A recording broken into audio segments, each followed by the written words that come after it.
साथियों, ओडिशा अपनी सांस्कृतिक समृद्धि के कारण हमेशा से खास रहा है। ओडिशा की विधाएं और किसी को सम्मोहित करती है, हर किसी को प्रेरित करती है। यहां का ओडिसी नृत्य हो, ओडिशा की पेंटिंग्स हो, यहां जितनी जीवंतता पट्टचित्रों में देखने को मिलती है, उतनी ही बेमिसाल हमारे आदिवासी कला की प्रतीक सौराज चित्रकारी भी होती है। संबलपुरी, बोमकाई और कोटपा बुनकरों की कारीगरी भी हमें ओडिशा में देखने को मिलती है। हम इस कला और कारीगरी का जितना प्रसार करेंगे, उतना ही इस कला को संरक्षित करने वाले उड़िया लोगों को सम्मान मिलेगा। साथियों, हमारे उड़ीसा के पास वास्तु और विज्ञान की भी इतनी बड़ी धरोहर है। कोणार्क का सूर्य मंदिर, इसकी विशालता, इसका विज्ञान, लिंगराज और मुक्तेश्वर जैसे पुरातन मंदिरों का वास्तु, ये हर किसी को आश्चर्यचकित करता है। आज लोग जब इन्हें देखते हैं तो सोचने पर मजबूर हो जाते हैं कि सैकड़ों साल पहले भी ओडिशा के लोग विज्ञान में इतने आगे थे।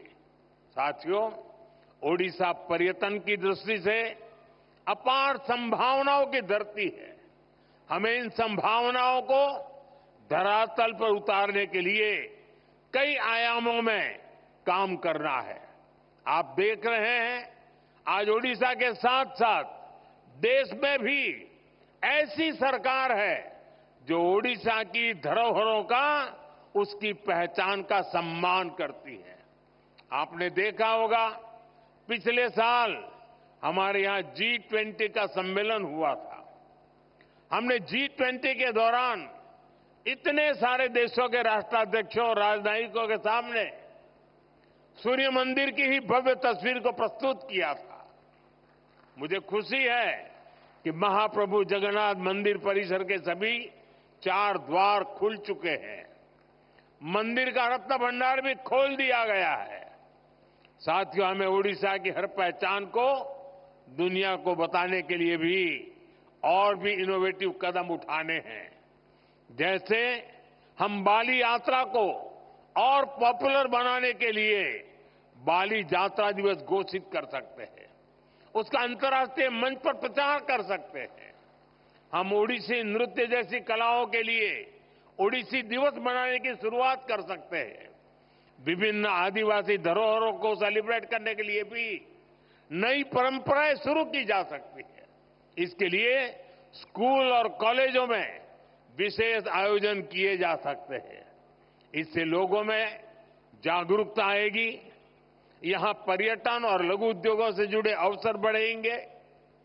कुछ ही दिनों बाद प्रवासी भारतीय सम्मेलन भी, विश्व भर के लोग इस बार उड़ीसा में, भुवनेश्वर में आने वाले हैं।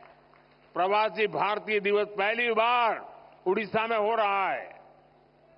ये सम्मेलन भी उड़ीसा के लिए बहुत बड़ा अवसर बनने वाला है। साथियों, कई जगह देखा गया है, बदलते समय के साथ लोग अपनी मातृभाषा और संस्कृति को भी भूल जाते हैं।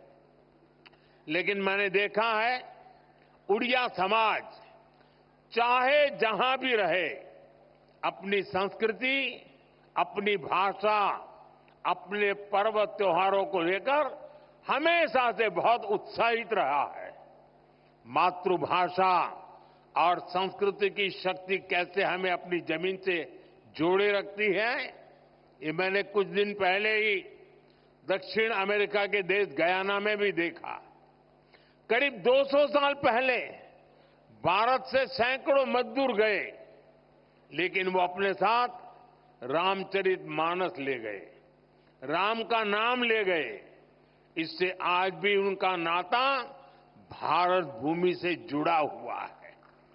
अपनी विरासत को इसी तरह सहेज कर रखते हुए जब विकास होता है, तो उसका लाभ हर किसी तक पहुंचता है। इसी तरह हम ओडिशा को भी नई ऊंचाई पर पहुंचा सकते हैं।